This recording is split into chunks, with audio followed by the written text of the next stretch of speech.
Assalamualaikum warahmatullahi wabarakatuh. Salam sejahtera bagi kita semua. Shalom, Om Swastiastu, Namo Buddhaya, dan salam kebajikan. Halo semuanya, perkenalkan kami dari kelompok 3. Pada kesempatan kali ini, kami akan memaparkan materi mengenai pengertian dan faktor penyebab korupsi. Sebelum itu, izinkan saya untuk memperkenalkan anggota kelompok 3 terlebih dahulu. Yang pertama ada Kotrunada dengan 3 NIM terakhir 018, Agnes Novi dengan 3 NIM terakhir 027, Cindy Fionita dengan 3 NIM terakhir 038, dan Panji Samudra dengan 3 NIM terakhir 043. Selanjutnya adalah pemaparan materi pertama. Definisi korupsi. Kata korupsi berasal dari bahasa Latin yaitu corruptio yang dikutip dari Vocima Andria 1991 dan atau corruptus yang dikutip dari Webster Student Dictionary 1960. Dari bahasa Latin tersebut kemudian dikenal istilah corruption dalam bahasa Inggris, corruption dalam bahasa Prancis, dan korupsi dalam bahasa Belanda. Arti kata korupsi secara harfiah adalah keburukan, kebusukan, kejahatan, ketidakjujuran, dapat disuap, tidak bermoral, penyimpangan dari kesucian. Di Malaysia sendiri terdapat peraturan anti korupsi dengan memakai kata reswah yang berasal dari bahasa Arab yaitu riswah. Menurut Kamus Umum Arab Indonesia, kata riswah memiliki arti yang sama dengan korupsi. Riswah sendiri secara terminologis berarti pemberian yang diberikan seseorang kepada hakim atau lainnya untuk memenangkan perkaranya dengan cara yang tidak dibenarkan atau untuk memperoleh kedudukan. Semua ulama sepakat mengharamkan riswah yang berkaitan dengan pemutusan hukum, bahkan perbuatan ini termasuk dosa besar.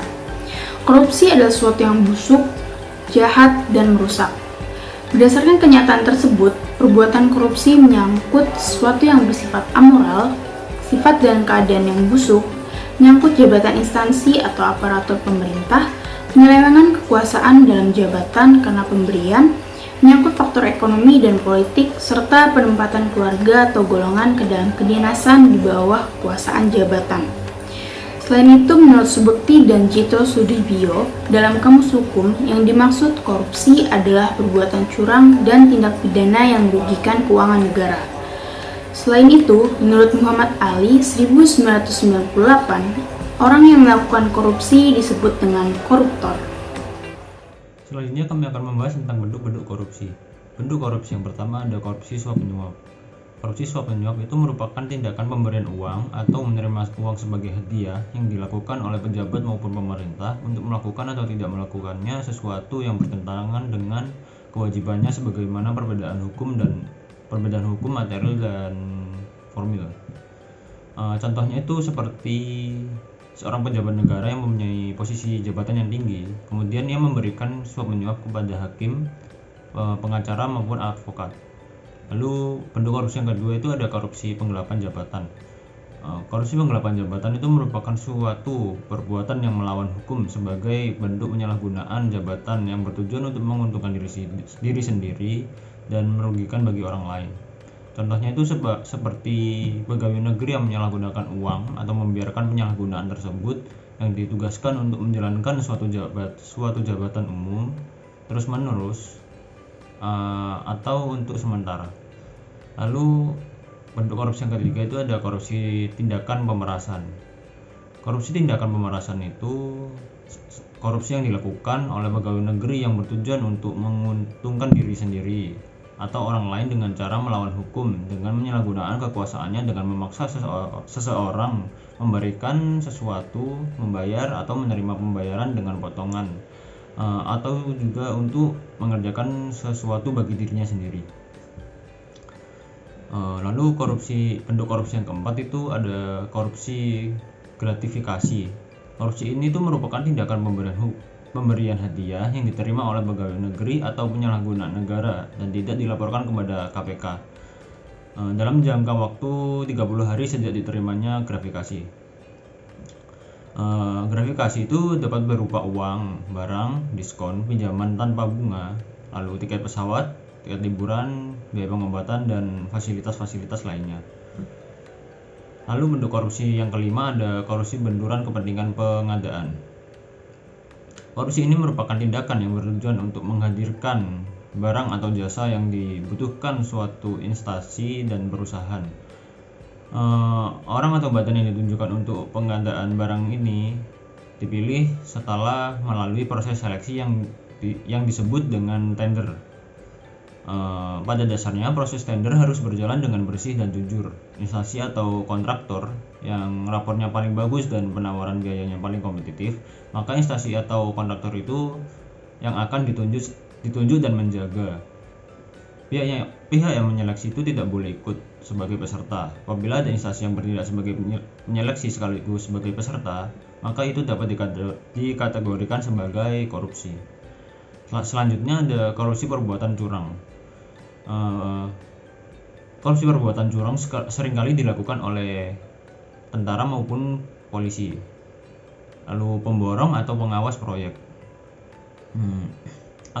Akibatnya itu kerugian bagi orang lain atau terhadap keuangan negara, atau yang dapat membahayakan keselamatan negara pada saat hal-hal penting seperti perang. Selain itu, pegawai negeri yang menyerobot tanah negara yang mendatangkan kerugian bagi orang lain juga termasuk dalam jenis korupsi ini, yaitu korupsi perbuatan curang.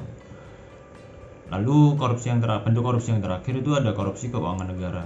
Korupsi ini itu sering dilakukan oleh pejabat negara yang menyalahgunakan posisi jabatannya sehingga perbuatan tersebut merugikan keuangan serta perekonomian negara. Itu contohnya seperti mengambil keuntungan dari pembayaran pajak, misalnya pembayaran sekian dibayar sekian. Selanjutnya kami akan membahas tentang sejarah korupsi. Sejarah korupsi itu dibagi menjadi dua zaman, yaitu pada zaman prakemerdekaan dan pada zaman pasca kemerdekaan. Pada zaman prakemerdekaan itu dibagi menjadi dua masa, yaitu pada masa pemerintahan kerajaan dan pada masa kolonial Belanda. Pada masa pemerintahan kerajaan itu terjadi karena budaya tradisi korupsi yang tiada henti karena didorong oleh motif kekuasaan, kekayaan, dan wanita. Lalu juga terjadi perebutan kekuasaan di beberapa kerajaan serta kehancuran kerajaan-kerajaan besar karena perilaku korup para bangsawan. Lalu yang kedua ada masa kolonial Belanda. Pada masa kolonial Belanda itu terjadi karena adanya bangsawan yang gemar menumpuk harta. Lalu juga raja dan lingkungan kaum bangsawan mendominasi sumber-sumber ekonomi di masyarakat sehingga rakyat dibiarkan miskin. Lalu ada juga yang melakukan korup dalam mengambil upeti atau pajak rakyat dan penindasan penduduk pribumi yang juga dilakukan oleh bangsa Indonesia sendiri seperti kasus penyelewengan pelaksanaan sistem kultur stelsel. Lalu yang kedua ada pada zaman pasca kemerdekaan. Pada pasca kemerdekaan itu dibagi menjadi tiga, yaitu pada Orde Lama, Orde Baru, dan Reformasi. Pada zaman Orde Lama itu dibentuk Badan Pemerintahan Korupsi, yaitu Paran. Lalu pada tahun 1963 pemberantasan korupsi kembali digalakkan dengan membentuk Operasi Budi, dan keuangan negara dapat diselamatkan kurang lebih sebesar 11 miliar dalam kurun waktu 3 bulan sejak Operasi Budi dilaksanakan. Selanjutnya pada masa Orde Baru. Pada masa Orde Baru itu dibentuk Tim Pemberantas Korupsi, yaitu TPK. Lalu pada tahun 1970 mahasiswa dan pelajar melakukan unjuk rasa karena TPK itu tidak serius dalam memberantas korupsi. Lalu juga ada perusahaan-perusahaan negara yang dianggap sarang korupsi dan dibentuknya Komit 4 dan dibentuk OPSIT. Lalu pada masa reformasi pada masa reformasi itu pemerintah B.J. Habibie mengeluarkan Undang-Undang Nomor 28 Tahun 1999 tentang penyelenggaraan negara yang bersih dan bebas dari KKN. Lalu pada masa pemerintahan Gus Dur membentuk TGP-TPK atau singkatan dari Tim Gabungan Pemberantas Tindak Pidana Korupsi. Namun tidak lama TGP-TPK itu dibubarkan oleh Mahkamah Agung. Dan selanjutnya pada masa pemerintahan Megawati wibawa hukum akhirnya semakin merosot dan akhirnya dibentuk KPK pada tahun 2003 yang bersamaan dengan Taufikur Rahman Ruki yang dilantik menjadi ketua KPK. Materi selanjutnya akan saya jelaskan mengenai faktor penyebab korupsi. Faktor penyebab korupsi sendiri berasal dari faktor internal maupun faktor eksternal. Faktor internal merupakan faktor yang berasal dari diri sendiri. Pendapat yang mengarah pada faktor internal yaitu yang pertama ada menurut M. Arifin, diantaranya aspek perilaku individu, aspek organisasi, aspek masyarakat tempat individu dan organisasi berada. Sedangkan yang kedua menurut Isa Wahyudi, yaitu yang pertama ada sifat tamak manusia, yang kedua ada moral yang kurang kuat menghadapi godaan, yang ketiga gaya hidup konsumtif, dan yang keempat tidak mau untuk bekerja keras. Selanjutnya yaitu faktor eksternal. Faktor eksternal merupakan faktor yang terjadi karena sebab-sebab dari luar.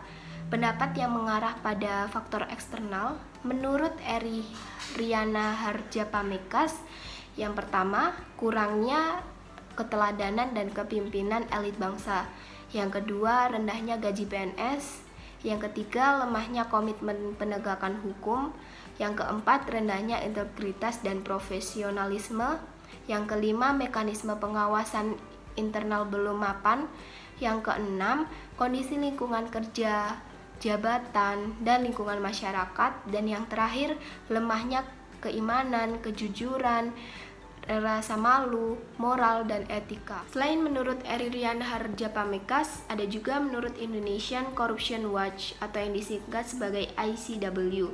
Yang pertama ada faktor politik.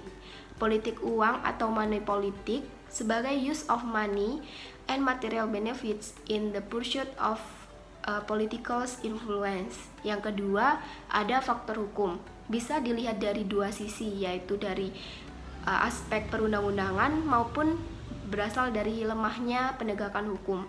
Yang ketiga ada faktor ekonomi, pendapatan atau gaji yang tidak mencukupi kebutuhan. Yang keempat ada faktor organisasi. Organisasi menjadi korban korupsi. Terjadi biasanya memberi andil terjadinya korupsi karena membuka peluang atau kesempatan untuk terjadinya korupsi. Selanjutnya saya akan memaparkan materi tentang penyebab korupsi dalam perspektif teori. Jack Pollock tahun 2006 membahas teori mengenai perilaku korupsi yang dikenal dengan teori Ghosn.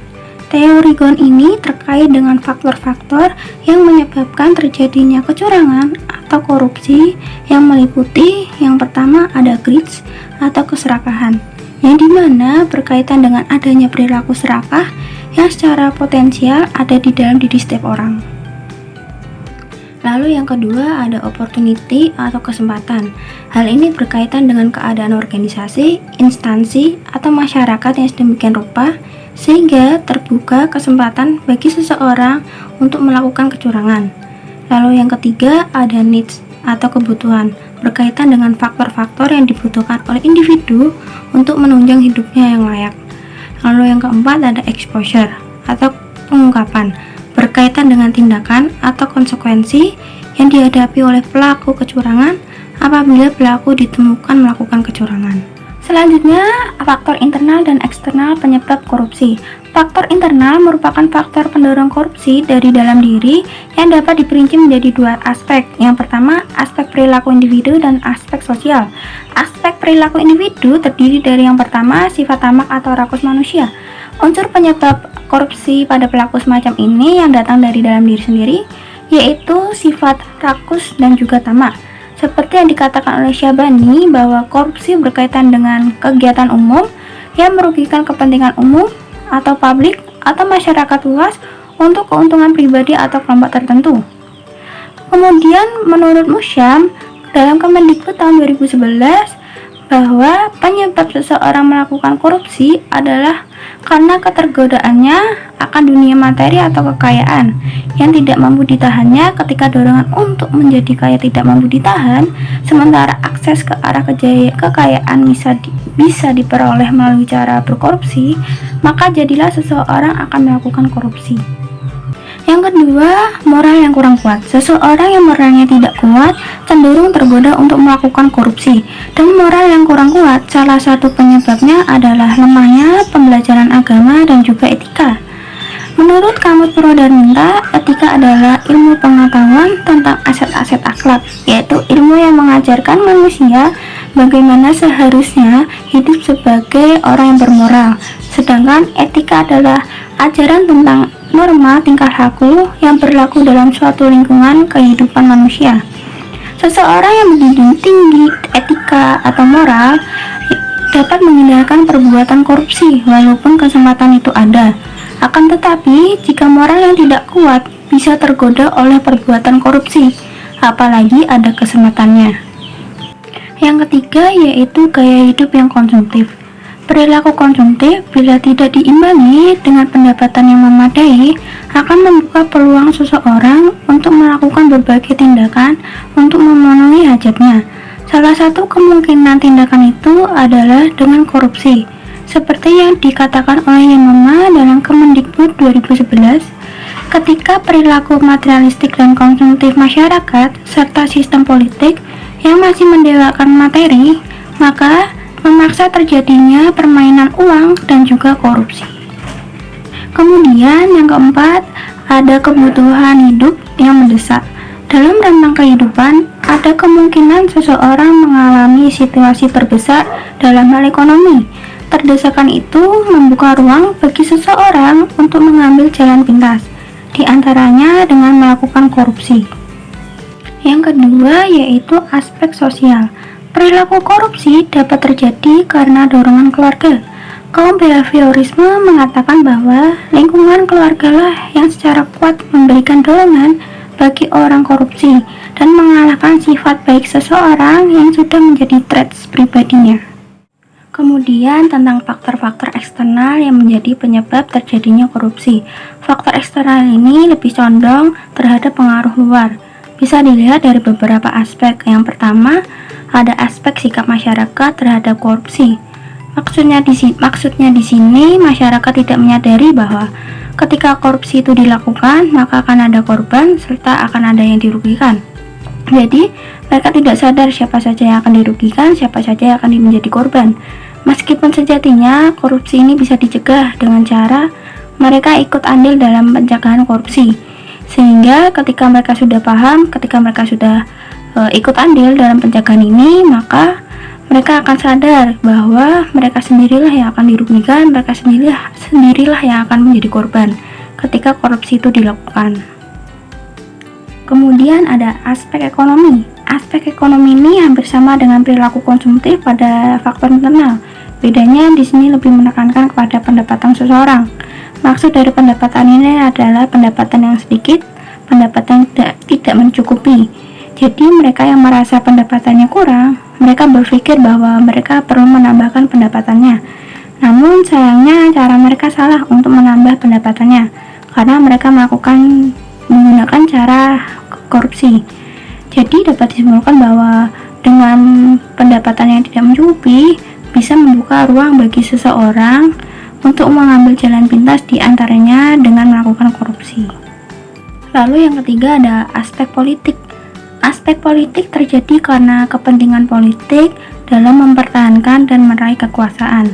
Ketika money politik terjadi saat pemilihan kepala desa, misalnya, sudah kita ketahui bahwasannya mencalonkan diri sebagai kepala desa atau lainnya membutuhkan biaya yang banyak, dan saat mereka terpilih, mereka akan tertarik untuk melakukan perilaku korupsi supaya biaya yang mereka keluarkan bisa kembali ke mereka.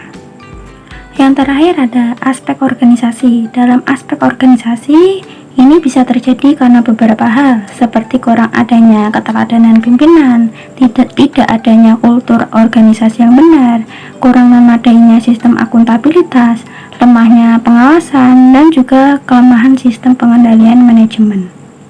Last but not least, bangsa yang besar bukan hanya bangsa yang maju akan ipteknya, melainkan bangsa yang memiliki budaya malu akan mengambil barang yang bukan haknya. Korupsi merupakan kejahatan besar. Korupsi adalah penghambat pembangunan negara. So, stop korupsi. Sekian dari kelompok kami, kurang lebihnya mohon maaf. Wassalamualaikum warahmatullahi wabarakatuh.